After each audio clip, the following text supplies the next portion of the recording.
Welcome once again to the Radical Imagination. I'm your host, Jim Vrettos. In his classic work, The Sociological Imagination, C. Wright Mills argued that public intellectuals should confront important social issues and disturb, bear witness, and resist systems of oppression.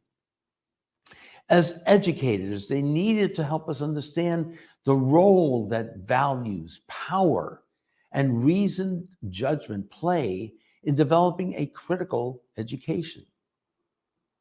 They need to have the character, integrity, consistency, and courage to help bring about an educational system that gives us an ability to critique, think, and develop a politics of truth that supports the idea of a public culture, democracy, and freedom.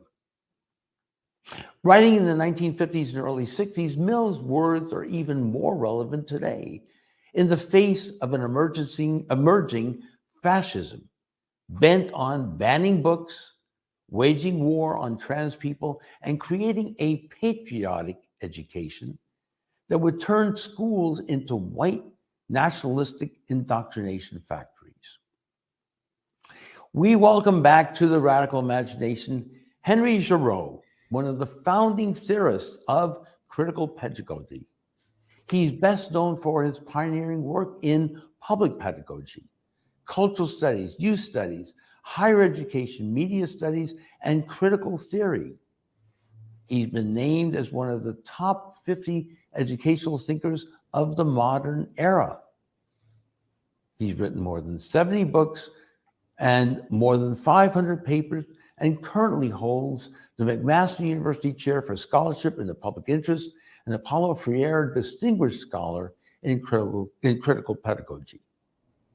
He comes from a rich tradition that includes Mills, Adorno, Stanley Aronowitz, John Dewey, Foucault, Freire, Gramsci, Chomsky, Marcuse, Marx, and many others.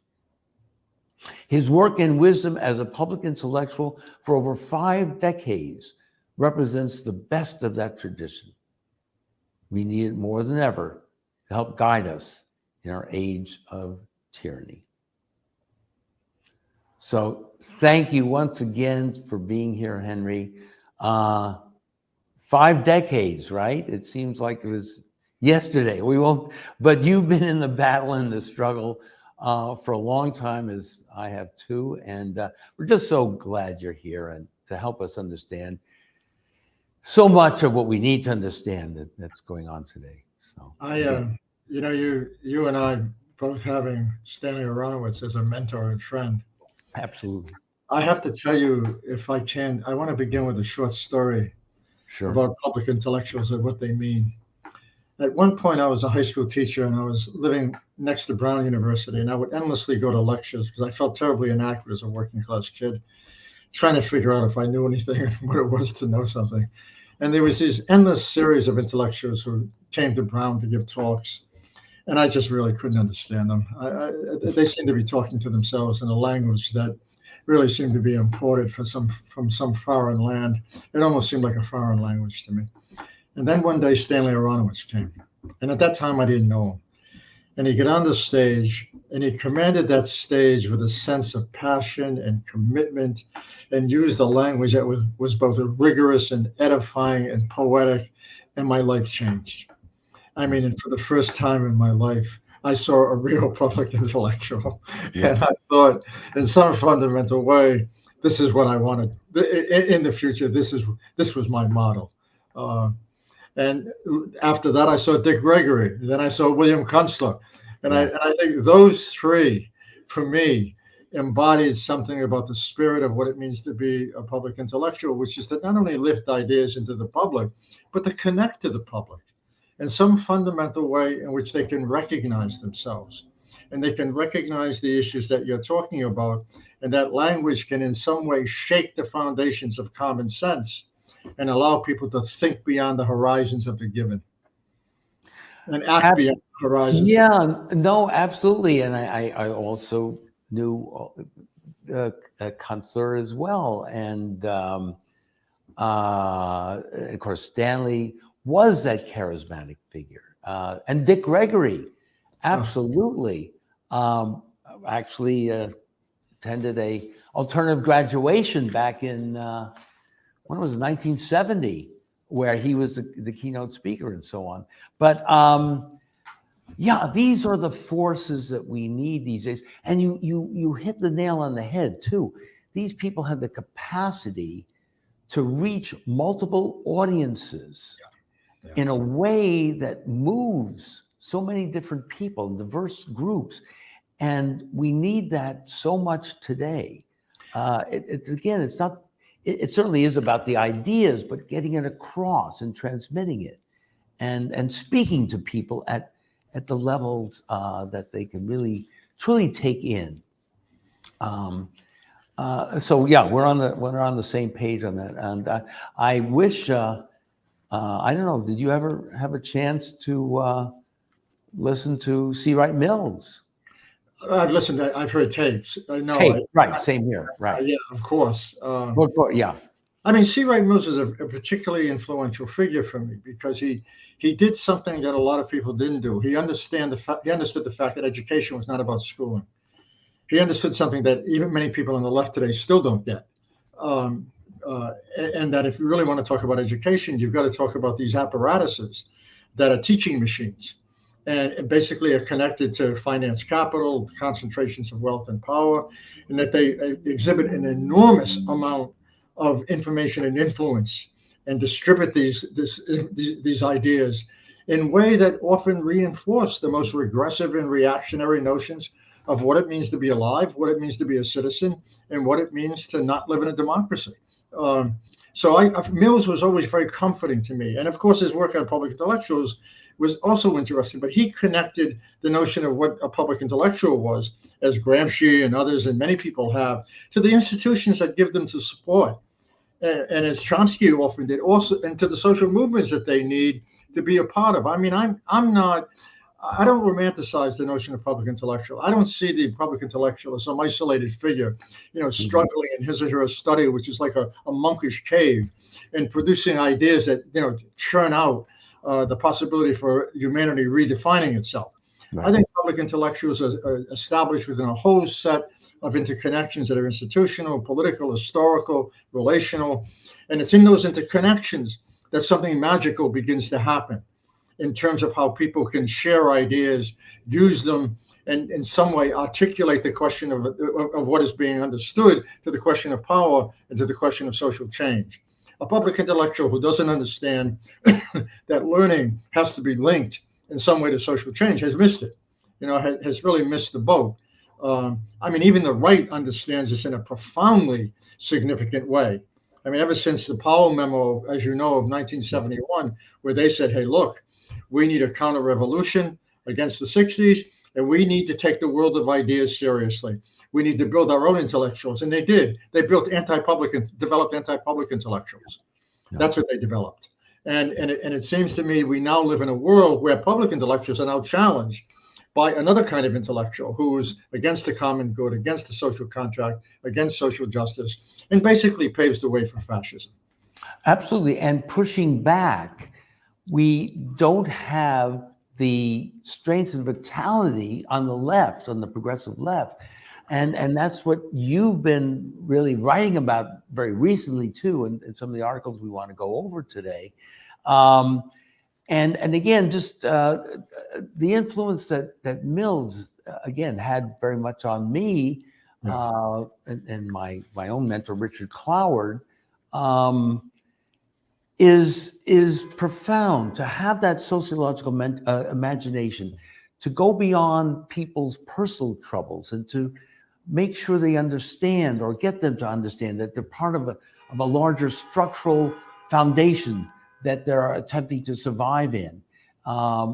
This is so very important because, again, as you were saying, the pushback by the right has been, let's blame individuals, let's make it individual problems and not deal with that structural institutional racism. Or as I know Cornel West puts it, we're trained not to learn what it is to live life, but to make a living and to fit in. And again, as you point out very interestingly, that you can't separate fascism from the framework of capitalism. So I wonder if you'd like to go into that. Well, I want to sort of first build on Sure. something central to capitalism, but also was central historically to fascism, which people don't really understand, it seems to me, enough. And that is, the fascists loved the notion of meritocracy. They loved the notion of individualism. They loved the assumption that all problems are basically individual problems in some way, and that people who operate out of that mindset, of course, can't translate private issues into larger social considerations, and they need the strong man. They need the authoritarian figure to save them. Of course, we know what that means. We know that that is one of the most powerful forms of depoliticization that we have seen in the 21st century. It literally takes away people's sense of agency and translates whatever anger and troubles they have into two things: into a support for demagogues, and secondly, it shifts the anger against those groups that it feels or are told represent in the friend-enemy distinction, the enemy and are really at war with them. And I think that all the attributes that I've just given you, from the notion that all problems are individual problems, that you can't translate private troubles into larger systemic considerations, these are basically free market principles. These are central to neoliberalism. And I think in that link between capitalism and, it seems to me, we begin to see something profound. I mean, think about the attack on unions. Yeah. I mean, the fascist attack historically on unions, the attack today on unions. Unions represent a discourse of community. They represent a discourse of solidarity. They represent people coming together to solve problems that are systemic. That's why they're the enemy of the right. That's why they're the enemy of fascism.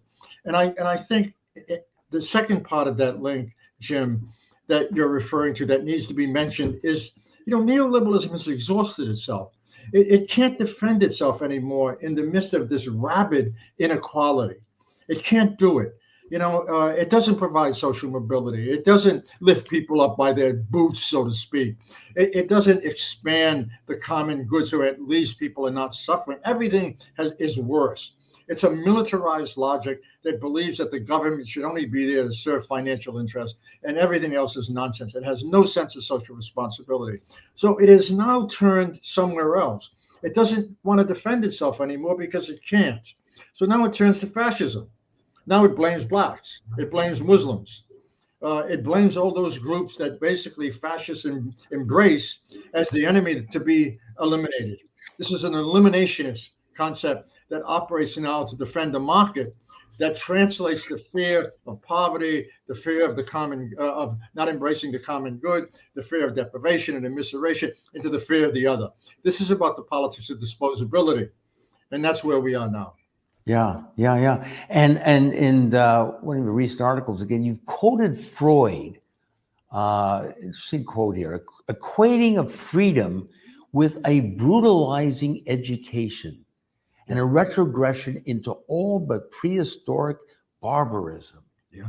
Now, and making excuses and distortions and lies about all this to again set up, as you said, this strong man that will come in and save us and take care of us and so on. And the apologists, I know we mentioned, I know you haven't had a chance to see this, the recent article or in today's Times by Paul Krugman, who ends his article here on the calls it the military-industrial complex, and he argues that what people making claims about the bloated economy are generations out of date. It's true that Dwight Eisenhower gave a speech warning about the dangers of the military-industrial complex, but he gave that speech in 1961. His warning was as far in our past, say, as the Spanish-American War in his. Military spending today is much smaller as a share of the economy than it was then. So it's again the sort of abstract empiricism that misses the larger picture that Mills and you are talking about. And just a couple of final points he makes. So why do we have a hugely bloated military budget? No doubt the Pentagon, like any large organization, wastes a lot of money. But recent events have made the case for spending at least as much as we currently do, and perhaps more. First, one of the revelations from the war in Ukraine has been that those expensive NATO weapon systems, from Javelin and anti-tank missiles to HIMARS, actually do work, right? So instrumentally, they keep the system going. More important, it turns out that the era of large-scale conventional warfare isn't over after all. And there are real concerns about whether our weapons production capacity is large enough to deal with the potential threats. One last sentence. By all means, let's have good faith arguments about how much America should spend on its military. But repeating 60-year-old cliches about the military-industrial complex doesn't help the discussion. Now, what do you make of that? Well, I think it's nonsense. I think Cornell would say, he's on the crack pipe. No, I think that what it means is I think there are three things that one can say. So first, it's historically wrong. The military-industrial academic complex, by the way, is stronger than it's ever been, as we well know. Secondly, the notion of militarization has now crept into every aspect of society and has become a model of governance. That model of governance is not based on mutual respect. It's not based on social justice. It's based on fear and the threat of violence. They've militarized the police. They've militarized the schools. And not only that, they've created a culture that is so overly warlike and militarized that the language of violence now has become elevated to a status where it's perfectly acceptable as part of the political climate. So he fails to realize how the discourse of militarization is not just about how much is being spent. It's about the power that that complex has in basically shaping all other aspects of society. And by the way, to claim, I forget what the budget is now. Is it 800 billion? Yeah, at least. And then all the secret covert operations, we're not in the private armies, we're not getting into that. So it's well over $1 trillion. It's well over $1 trillion. But what is it for? I mean, he seems to suggest that diplomatic solutions don't matter. He seems to suggest that the only mode of governance that can define foreign policy in the 21st century is to have an updated military. So his notion that Eisenhower's argument is out of context seems to suggest that Eisenhower couldn't have understood how much more of the military we needed at a time when the United States has become one of the most aggressive militarized nations in the world. It's a false argument. Yeah, he is on crack. He really doesn't get it. And he says absolutely nothing about the distinction between, the correlation between democracy and militarization. You cannot have a society that believes that soldiers are the highest imprimatur for citizenship, the heroes of a society, and at the same time claim that democracy basically is what matters on a both national and global level. That's the argument for militarization is a stepping stone to fascism. It's a stepping stone to violence, and it's a stepping stone to a potential nuclear war. Absolutely. And it's an assumption of the nature of reality that actually, wouldn't you say, the right wing also has, that we are living in a dangerous world. We must fear our enemies and so on, that it's already been settled, that there's no other real alternative. There's no other way of viewing this. And so what we need to do is train the machine, use the academic world, the educational system, to make sure that we are safe and well protected within the context of this fear-based mentality. And again, it's so distorted and so debilitating and so anti-life that it's no wonder we're so depressed and feel so isolated and angry. No, I think that's a brilliant point. I mean, I think the real issue here is what's the project of militarization? It's basically to train people to kill. It's basically to move resources into places where, rather than sort of look for ways to cure cancer, you basically look for ways to create robots instead of human beings who can kill people. So I think this question of violence and murder and the death of social responsibility is really at the heart of the kind of militarization that Krugman is trying to support.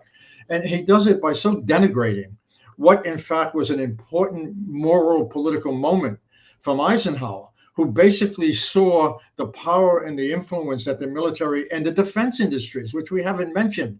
We're not just talking about a Congress sort of appropriating money to expand the military budget. We're talking about a defense industry whose only interest is in war because they make huge profits. We're also talking about the fact that the United States is the one country that exports more arms than any other country in the world. I mean, look, these are death-dealing projects. These are not projects about the sanctity of human life.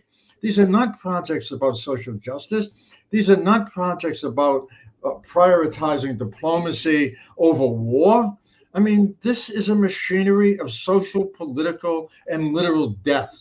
It's a death machinery. Mm-hmm. And to judge and to support it on the basis of some insane empirical argument that seems to suggest it's really not that part of the budget, really, or it's not all that bad, and that we do need a new upgrade in weapons. And I'm not even going to get into the argument of what it means, often in some cases, to supply weapons to Nazis, ex-Nazis, or to supply them to Israel that's killing Palestinians as if they don't count. Come on, where does morality enter into this? Where does the question of ethics? It doesn't in that thinking. That's what Mills and you are telling us we need to begin to grasp and educate people toward. And in your recent article about DeSantis, the use of the word freedom, you talk about unjust freedoms, ugly freedoms. What do you mean by that? The struggle over the meaning of freedom, and everything, every other word that DeSantis seems to mouth here is I'm keeping you free. This policy will set you.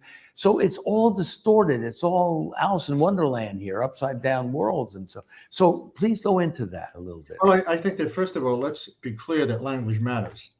Ideas matter. Absolutely. And that language shapes and legitimizes social relationships, often in ways that are truly despicable. And I think that what Ron DeSantis has become is the poster child for an upgraded form of fascism without apology. And he covers that up by using an utterly regressive notion of freedom that has nothing literally to do with freedom. I mean, the notion of ugly freedoms is not mine. It's Elizabeth Anker, who has a brilliant book on the term. And her point is that this is a notion of freedom divorced from social responsibility. It's a notion of freedom that basically enshrines market values, but more importantly, it enshrines self-interest, meaning that I can do anything that I want. It doesn't matter how it affects anybody else. And he's become a poster child for that kind of freedom. But he's also has taken freedom in the manner of, Orwell, the clocks have just struck 13, and used it in ways that so distort how it might be aligned with matters of social justice and social responsibility, ethical responsibility, and the extension of what it means to live in a just society, that it's almost fodder for late night comics.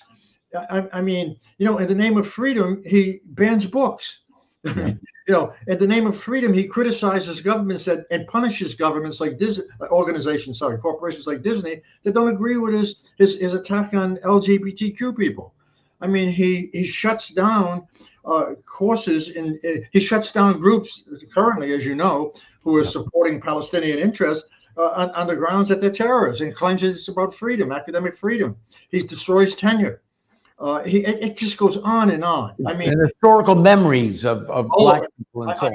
This is really the issue. Goes on and on. Yeah. I mean, if you want to really take C. Wright Mills seriously, and people like Stanley Aronowitz and Ellen Willis and our generation, basically, who are arguing about this, memory has become the enemy of fascism.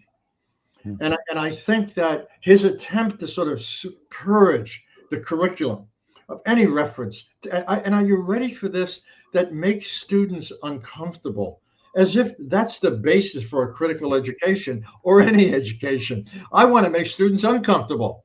I want them to sort of struggle with a sense of their own histories. And Henry, you're not for safe rooms? Shouldn't we have safe rooms? We have what? Safe rooms for yeah. students that it becomes too uncomfortable. Well, all right, go ahead. Go ahead. But anyway, I mean, I think that what he's doing here is basically elevating the notion of white supremacy to an educational standard that now normalizes it. And he translates it into policy. That's what we have to understand. This language of white supremacy. And remember, he models himself not just after Orban in Hungary. He models himself after George Wallace. And if you remember that famous speech, segregation now and segregation forever, that's Ron DeSantis. And he paints it up and covers it up in the language of freedom. This is not freedom. This is freedom. This is fascism masquerading as freedom. It's an ugly freedom because it's a freedom that is against democracy. It's a freedom that sees democracy as the enemy. It's a freedom that says that any law we put into place has to eliminate any injustice that would make us uncomfortable with capitalism. It's the notion of freedom that basically enshrines the rich, the privileged, the white supremacists, and the neo-Nazis. This guy is an upgraded version of a former fascist politician and an educational policy that substitutes training for education and substitutes education for indoctrination. The schools he has created, the new college, and the reforms he's trying to implement across Florida, and if he ever became president, I would assume in the United States, are nothing more than laboratories, both for indoctrination and ultimately for extermination. Mm-hmm. And you call this the notion of patriotic education. Yeah. What does that mean? Patriotic education means that you say nothing, learn nothing, and examine nothing historically, politically, socially, and economically that might suggest that the United States is not the perfect nation, and that it's founded on the principles of inequality, white supremacy, and massive social injustices. That all those things basically are at odds with what it means to be a patriot. When in fact, what it means to be a patriot is to take your country seriously and understand what it does wrong and what it does right, and engage those principles, those moments dialectically, in realizing that your country is never just enough, and it's unfinished, and that democracy is an ongoing struggle, and to simply smother the element of critique in that struggle is to basically say we are a democracy in the finalized sense of the term. There is no other history. Buy it or leave. I mean, this is a very regressive notion of patriotism that really is nothing more than a cover for the worst form of indoctrination. Yeah. And one of the most chilling quotes that you point out in the article, I think it's the DeSantis article, 15 to 20 million American adults believe violence would be justified to return to Trump, or justified to return Trump to the presidency if he's rejected. So 15 to 20 million. So it's not just DeSantis here. It's not just a few hundred people. You're quoting 15 to 20 million. So our educational system is doing such a poor job. It's such an indication that millions upon millions of people are drinking the Kool-Aid. Well, I think we need to be careful here in terms of distinctions. Okay. I think in terms of public and higher education, they're seen as very dangerous sites of struggle that have to be repressed, and enormous constraints policy-wise are being imposed on them, as we've already talked about, particularly in the red states, less in the blue states than in the red states. Although the blue states basically align education with the capitalist imperative of educating people simply to be workers. They're not exactly on the side of enlightenment either. But the red state is really about indoctrination. So I think at one level, manufactured ignorance and the politics and the pedagogy of repression and conformity have been normalized in those states. That's dangerous, and that'll basically educate young people to be stupid, and incredibly incapable of understanding the world that they live in, and in not having the tools, critical tools, and other tools that are needed to be able to somehow take control over the conditions that bear down on their lives. Secondly, we live in a country where the ultra rich are really now taking hold, defining, organizing, producing, and distributing a pedagogical apparatus, a series of cultural apparatuses in the social media that are having a defining moment in, for instance, legitimating a range of issues. And the first is they legitimate the collapse of reason and misinformation. We now live in a civic culture that is marked by civic illiteracy, endlessly shaped by manufactured ignorance.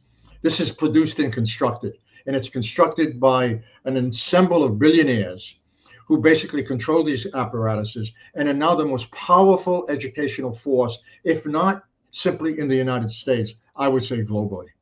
Their impact is unreal. I mean, if you understand something about history, you know that in Germany, in the fascist era, the Nazi era, lying had a direct correlation with violence. And the scholars on this are pretty clear about this. I mean, lying has now become part of a culture in which it's normalized, utterly normalized by virtue of these right-wing cultural apparatuses and the attack on education and the endless repeating of these lies and the enormous attention that they get in the media. And so people don't have alternatives. I mean, they don't see, I mean, where's Noam Chomsky on CNN? You know, where are the public intellectuals who basically are talking about the crimes of capitalism? I mean, where are people who basically are talking about racism? Where are the people who are not being seduced by the glamour of in some ways, these outrages? Angela Davis, where's Angela Davis? In my mind, one of the most important intellectuals in the 21st century, a Black woman, you know, who basically has a comprehensive understanding of the totality of these problems that links these fragments together and gives us an understanding of the systemic nature of what we are facing. They're not there. They're invisible. And I think that even when we talk about the war in the Middle East, you know, there's a kind of Middle East McCarthyism going on with the media, in which you hear versions of a story that are so one-sided, so overwhelmingly distorted in terms of leaving out the narratives of people who are oppressed. The logic of disposability now dominates the media. And I think that when you talk about the results of that, is that what often now becomes the only way to achieve political power, to engage in the political sphere, is not to talk about ideas, because people can't even make a distinction between what's reasonable and what isn't. And when you can't do that, you can't tell the difference between good and evil. You lose the ability to filter what is dreadful and anti-democratic and a threat to any viable form of radical or substantive democracy, and you become depoliticized. So you have to link this learning that goes on, which is not for social change on a national level. This is learning for regressive change, going back to the 1860s, going back to that moment when the 60s didn't exist, in the 50s. We are in the midst of a counter-revolutionary movement. At the core of that movement is education. It has become absolutely central to politics, and it's shaping identities, it's shaping ideologies, it's shaping social relationships, it's shaping notions of what it means to lead the good life in ways that mirror fascist principles. Whether we're talking about the Jim Crow era, or whether we're talking about Pinochet, or whether we're talking about the fascism that emerged in Europe in the 1930s. These are really dangerous moments, and they resemble and echo a period in history that we should be really aware of in light of where they might end up. And I think you might want to situate the Krugman argument in that logic. What is it about history that teaches us something about the increasingly embrace of militarization at the expense of democracy? And what future does that hold for humanity? I mean, this is a guy who, surprisingly, with his liberal views, alleged liberal views, really has embraced a logic that is so detrimental to democracy in the future. What kind of future does he want his children to live in, or children in general to live in, with that logic dominating what it means to support and give voice to what the governing principles of the future might look like. Yeah, no, I not to make light of this, but no, I don't believe Krugman has children, but that's beside the point. Your point is well taken. Well, and let me just also say that so many of the people you've mentioned here, yes, you're not going to see on CNN, but we welcome them here always to the Radical Imagination. Of course. Let me be clear about what you just said. I mean, people need to be educated to not only learn what it is to engage in the demands of being a good global citizen, but they need to unlearn all those things that basically we're taught endlessly about being racist, about hating Muslims, religious fundamentalism, all the things that are anti-democratic, the widespread ethos of what it means to not support a democracy. But they need to be cultural producers. They need to be taught not just to be critics. And I think it's programs like yours, this alternative media, that may represent, along with the universities, some universities, one of the few public spaces left that can challenge the corporate media, that can offer alternative views. Yeah. I mean, I tell you, when I work with students, one of the things that I see that's really quite surprising is that when you give them a new language, they're on fire. They're on fire. All of a sudden, they're subjecting what they know and are willing to engage critically with a language that really gives them tools they've never had before. And they're energized. They all of a sudden feel they're now somewhat in control of their agency. This is not a matter of telling them you should be socialist. It's a matter of saying, hey, look, you need a language that's expansive. You need a language that's historical. You need a language that's personal. You need a language that's social, that's economic and political. You need a language that pushes against the grain and embraces a culture of questioning in which people who have power and people who basically are running countries become accountable. You need a language of social justice. That's why this woke stuff is so unbelievably cartoonish, because basically what it is, it's an attack. It's a synonym for an attack simply on social justice, on anybody who wants to address social problems that matter. Moms for Liberty is basically a terrorist organization. I mean, what do? They run around the country saying we're going to ban books. We don't want students to feel uncomfortable. We don't want books on African-American history. We don't want books on gays. We hate transgender people. I mean, why would anybody believe this stuff if there wasn't a formative culture in play that's capable of legitimating it? And that's what's scary. And that's an educational, political issue. Yeah. Well, I second what you've just said. My students, too, they hunger for this. Yeah. They're tired of the BS. Yeah, I agree. And they're sitting there bored and playing along with the game that they hate. And you're right, they are energized when you begin to give them the sort of language, the narrative that frees them.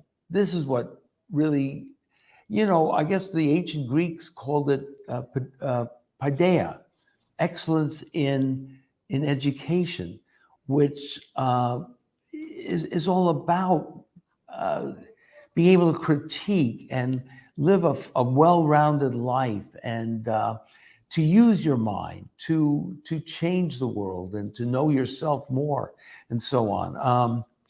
Know thyself. Not know thyself through the filter of this technocratic, capitalistic world that wants you to only fit in. So I like your phrase here, the need for a mass multicultural working class movement in a struggle for social democracy. And it's got to be international, doesn't it? Yeah, it certainly does. And I think that not only we have to learn to be border crossers, we have to learn, as Edward Said, to be travelers, not constrained by a particular territory. We need to basically create capitalism is a global affair. Power floats independently of independent nations now. Power is global, politics is local, which means that politics is suffocated. When the IMF and others can say, look, we can take money out of Greek bank accounts, because we need the debts to the bankers have to be paid. That's a form of tyranny. That's global tyranny. And it seems to me it's like a virus. Global capitalism is a virus, and it has to be fought on a global level. And there has to be a massive exchange of understandings around strategies, around politics, that's comprehensive and at the same time contextual. We have to understand how groups fighting in one specific group may have to use a strategy that's different than others. But we have to understand what unites us and brings us together at a moment when that machinery has got to be put to a stop. It's got to be put to a stop. It's not just about demonstrations. It's about organizations that are powerful. Educators in this country, for instance, if they align themselves with educators in France and in the UK and said, we're going on strike for 3 weeks, we're going to shut it down, things would change. I think we see it now with of course, with the labor unions, with the automotive industry. This is a new period, it seems to me, with the car workers are telling us something. They're saying we've had enough. We've had enough. Our labor is devalued. Our wages are devalued. We've lost our sense of dignity as workers, and we're no longer going to put up with a monopoly in which the accumulation of capital is linked to the dispossession of what it means to live, to have dignity, to be alive. And I think that's notion of dignity linked to notion of economic and social justice. That's a global agenda. That is not just a local agenda. Agreed. But let's take a flight here to, with our radical imagination, to the Middle East. Yeah. Set the narrative for us with these two highly polarized visions of opposing catastrophes, whether it's Israelis and Jews thinking, well, here comes the Holocaust again, the pogroms, and for the Palestinians, this is part of their enduring since 1948 Nakba, their catastrophe. How do you bring people together with the message that you're talking about as a public intellectual here? Teaching us how to live. I think, look, sorry. First of all, it would seem to me that high on the agenda here would be the question of peace. Yes. And what prevents it. What's preventing it with respect to Israel and its current leadership, which under Netanyahu has no faith in democracy at all. Netanyahu is about annexation. He's about destroying democracy, democratic institutions within his own country. Netanyahu basically is another version of Trump. He strikes me as a neo-fascist, and I think that in some level we should give him no legitimacy whatsoever. So it seems to me on both sides is the question of leadership and the question of vision and the question of peace and where they stand. Secondly, I'm sorry. Well, if I could just now, what about the Palestinian side too? Their leadership, with, as you know, Russia. Well, I don't associate the Palestinians with Hamas. Okay, no, I'm just saying. I was thinking more again, Rashid Khalidi's, and would agree with what you've just said, and I certainly do. But also, he's been critical of the Palestinian leadership as well. Who has? I'm sorry. Rashid Khalidi, the Palestinian American scholar at Columbia. Yes. Yeah. So I'm just saying. I mean, I think there are a couple of things historically and relationally in terms of the contemporary. How would you say it? Geographies of power. Look, we do know historically one thing. We know that you have a people who basically live now in an open air coffin, right. And they've been living in an open air prison. It seems to me, when the blockade started. I'm sorry. Since 2007 with the election of Hamas, and also with the occupation from 1967. So you have two countries that are really, there's a terrible imbalance here in terms of the symmetry of violence, right? And I think we need to come to grips on both sides of these ideologies and try to understand what's at the root of this violence. And how, in fact, can it be stopped? And what does it mean not to use violence to basically perpetuate a cycle in which peace becomes simply unacceptable, Yeah. not part of the dialogue? So I don't think it's fair to say, well, the leadership in Israel is no worse than the leadership in Palestine. I think the Palestinian people should have a choice about leadership. They haven't had it under Hamas, and they've also had to exist in a geography of suffering and repression in which it's very difficult for them to even have a choice about what leadership matters. So I think until we begin to understand what the obstacles are here, I don't think we want to create some idealistic notion of leadership that seems to suggest there's some symmetry between Israel and Palestine. Palestine. I understand. I agree with you. I agree with you. I guess there's no symmetry there at all. Yeah, None. bringing in as many peace groups in all these countries seem to be. I think that we have to stop, for instance, saying, Israel is simply Netanyahu. That's nonsense. Absolutely. There's an enormous movement in Israel for social justice, for peace, and democracy. There's an enormous element in Palestine advocating the same thing. Yep. Then you can't simply displace their history, and you can't simply displace them as terrorists because you're focusing on Hamas. That's a misrepresentation. But what I do see in this, and it makes me very angry, in this current discourse that's unraveling, that's being produced, both in the United States and otherwise, is there are no Palestinian voices. They're not there. The narratives are defined by the Israeli military. They're defined by Israeli spokespersons, and we don't hear anything, almost anything. I mean, the Israelis are always portrayed as victims, and the Palestinians are portrayed as terrorists. That's not the road to peace. That's the road to distortion and to expansion and to the elimination of Palestinians. And I think that both groups have got to come together and recognize, both within those organizations, those territories in which they live, and what it means internationally with others who are supporting one group or the other, how peace and diplomacy can be linked to questions of rectification around land, rectification about being able to live together, the rectification of learning to acknowledge each other as human beings with a degree of dignity and compassion. So it seems to me that,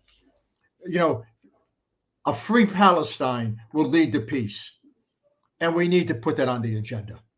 Right. And we need to recognize what those forces are at work in both countries that are both for peace and for a free Palestine, and those elements that are not for peace.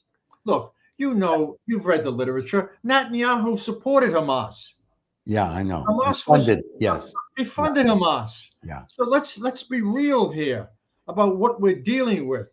I mean, we're dealing with, at one level, a notion of leadership that now is being portrayed as the victim, when in fact the long roots of this war are far more complex, historically much different than what's being portrayed, and are basically on the side of disposability, and it lacks compassion, and it lacks the discourse of peace. And I think that Biden, unfortunately, has contributed to this.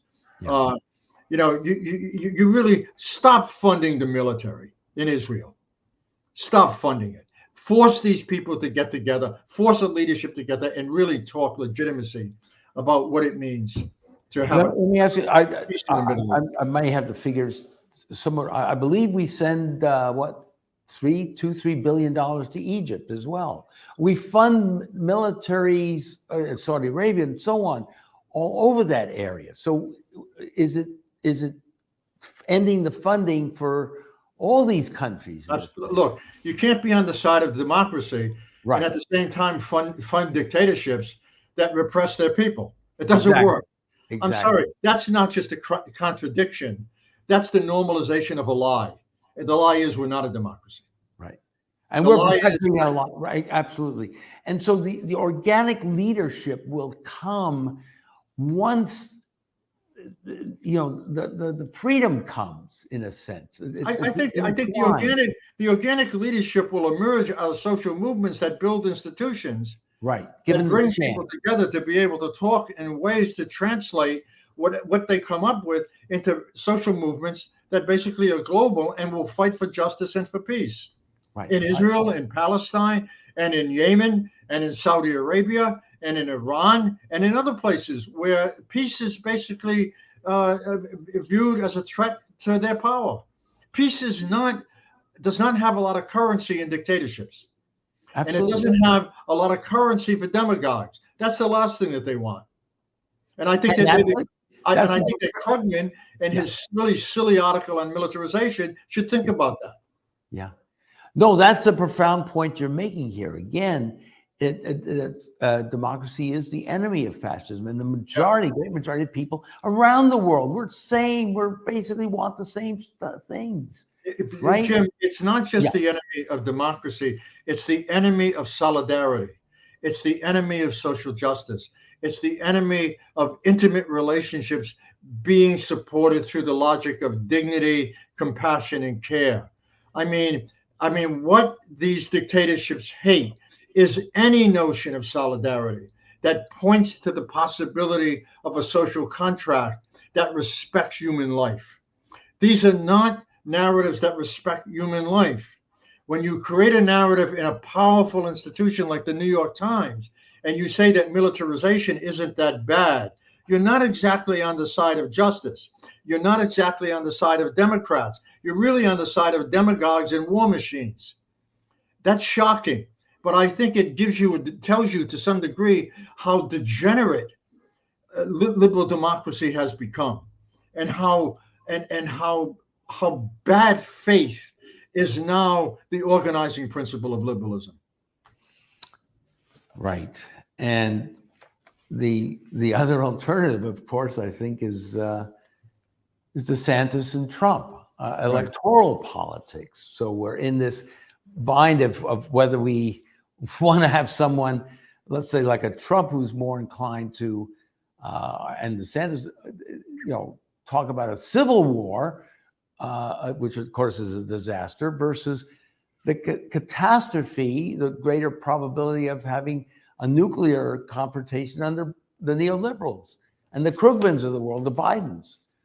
Am I maybe being too simplistic, or what do you say about that? Well, I think there are short-term and long-term strategies here. I think that in the world of DeSantis and Trump, I would prefer Biden. That's for sure. Not simply as a final solution to what it means to usher in. You didn't mean to say that. Okay, I get it. Yeah. The promises of democracy, but to ward off the possibilities of a fascist state where everybody will be thrown under the bus. Once Biden is in, we can push for a third party to challenge the liberal assumptions that guide most of his finance incentive policies and his reckless foreign policy. But I think that we're in a very particular moment historically in the United States where we're really on the verge of electing a fascist, and we're on the word that whether we're talking about the elimination of women's reproductive rights, or we're talking about the elimination of transgender people, literally elimination, or we're talking about the endless persecution of Black, brown, and people and immigrants. I mean, this is dangerous. I mean, the logic of extermination looms large in the U.S. And in the most immediate sense, the American people have got to make a choice about what they want in 2024 as a stopgap measure, not as this is a minor reform. This is not a fundamental movement to end capitalism. Radically, the end point is ending capitalism. But to stop fascism, that has to be taken seriously. Yeah, no, I get your point, and just in a couple of minutes that we have left, so there's, you don't see real alternative in the third party situation. No, this time around with Kennedy or Hart. I'm sorry, with West or Williamson. Those aren't viable. What alternatives electorally? Is that what your argument is? Or they're not viable. I would never associate Cornell with these other third party candidates. I mean, Cornell is a spokesperson for social justice, and I think in some way his attempt to be a presidential candidate is to amplify those concerns on a national scale, in which they might get some attention. And I love Cornell. I think he's very important as a public intellectual, and I'm trying to I'm trying to be generous with what I think he's doing. The others, they're just fascists. They're outright fascists. I mean, they're not an electoral threat to anybody except to reproduce and support and normalize the worst threat, which comes from Trump and the mega movement and those who control across the Republican Party. Well, I will I will say, we've got one more minute here. I'll send you the link. We just did a show with Cornell last week, so I'll send you the link to it. I think you'll enjoy it. It's very interesting. But so Henry, gosh, we're carrying on the tradition here. We're doing the best we can, and your work is so valuable, so very, very important. And keep on keeping on, and be strong. And we wish you all the best. And we're with you 100% of the way here, and we're trying to do what we can do here. And you're up, where are you now? You're in Hamilton? You're up in Canada, or? Yeah, I'm in Hamilton, Ontario. Yeah. Well, Ontario. Well, listen, you make it down to the city. You know, my wife is from Winnipeg, so we can, let's have dinner. Well, I must tell you, my wife is Greek, and she's Greek. dying. Well, I'm part Greek, so there we go. I know. She asked about your name, Vrettos. Okay, it's Russian. And I have promised her I would come to New York City. Promised her, and well, it's more than a promise. It's a done deal. Let's do it. Let's do it. Let's get together. We're going to have a great old time. The Canadians and the Greeks and everybody. All right, we're going to be a universal. I'm going to take you up on that, Jim. All right, you better, or else we're in trouble. Okay. And I don't know. We could go to any restaurant you want. We can. No, I'll leave it to you. I don't know New York City at all. I'll leave it. Well, we'll find one. You tell me what hotel I should go to, and I'll do it. Well, you know, we could stay at our place, but I'll stay in a hotel. I'm not going to burn you. All right, we'll work it out. We'll work it out. Two Canadian here. All right, listen, Henry, we're over time, as all us academics are usually. Take care. Bless you. Love you. We'll see you in New York. And thank you so very, very much for being on the show. Jim, thanks for inviting me. You're a national treasure, and I'm honored to be. Please. I'm an international treasure. I'm an international. All right. I want to see you in New York and your wife. Okay. Take care. And thank you so very, very much for watching The Radical Imagination this week. We'll see you again on The Radical Imagination next week. Take care.